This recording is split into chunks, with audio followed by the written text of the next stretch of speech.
مسجد نبوي کې اوازونه او چغې وهل الله اکبر. عمر رضی الله تعالی عنہ یو ورځ په مسجد نبوي کې ناسته او صاحب بن یزید رضی الله تعالی عنہ فرمایي زه ولاړم. بخاری شریف کې حدیث مبارک پیغام 470 نمبر او وای ما ته عمر رضی الله تعالی عنہ چې ورشه دا دوه کسان راول او په وړو کې شان کنکري باندې وېستم. صاحب بن یزید ته فرمایي وای په وړو کې کنکري باندې وېستم او چې ما ورته وکتل عمر رضی الله تعالی عنہ ماته شاب ورشه دا دوه کسان راول دا خبرې چې کوي خبر کې دوه کسان راولا او دوه کسان چې کله راوستل عمر رضی الله تعالی مخې ته کېناستل.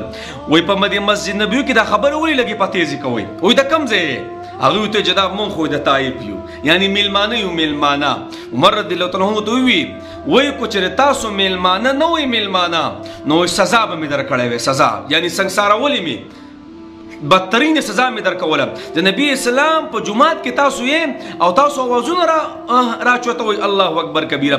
قسم دې ګوره سیاسي پوسټ نه کوم خو د مسجد نبوي په یو قسم له په بیزتۍ باندې مې درد وکړو دا زړه قسم به خورم. د الله بندګانو دا ډېر مقدس ځای دی. دلته قرآن کې باقاعده الله جل شانو فرمایي چې د نبي مخې ته آواز مه چوتوئ. زموږ عقیده د نبي علیه السلام په خپله روضه کې جمع دی. سلامونه تاسو ورشه والصلاة والسلام علیک یا رسول الله چې وایې دا سلام هغه اوري باقاعده سلام جوابونه درکوي. په دغه مسجد نبوي کې مونږ دا غټې غټې چغې وخو الله اکبر. قرآن کې خو الله فرمایي مه چوتوئ چې زما د نبي په مخ کې آواز و زما نبي خو اوس هم جمع دی په خپل روضه مبارک کې جنه جمع دی. زموږ عقیده د ایمان هم دی په دې باندې او دا هغه مخې ته موږ دومره چغې وخو الله په جمعات کې موږ دومره چغې وخو. زما الله فرمایي مه چوتوئ اوازونه او چې کله دا آیت راغلی چې زما د نبي مخې ته اوازونه مه چوتوئ یعنی عملونه هر څه هم ختم شي. دا هغه کسانو ته یم نن چې کومه ګورې سیاست پکوو لکه سیاست لپاره نور زویونه د دنیا دي خپل ایمان ولې په خطر کې اچو.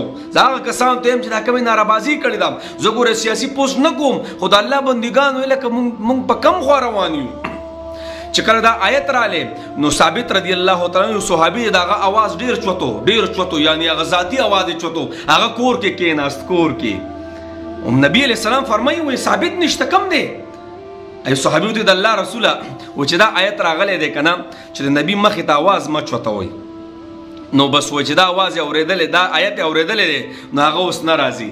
نبی علیہ السلام وی لاړ شه ورته ووایه او ورته وایي چې راځه ستا आवाज خو ذاتي غټ دی ته په دغو کې نه یو روایت کې راځي یو کس وی د مدینې منورې وای دا ماسته خو تراودي نو خوب کې ولا نبی علیہ السلام رالی وی ګوره زما د مدینې نه وځه زما د مدینې نه چې زما د مدینې ماسله باندې بدلېږي وځه زما د مدینې نه.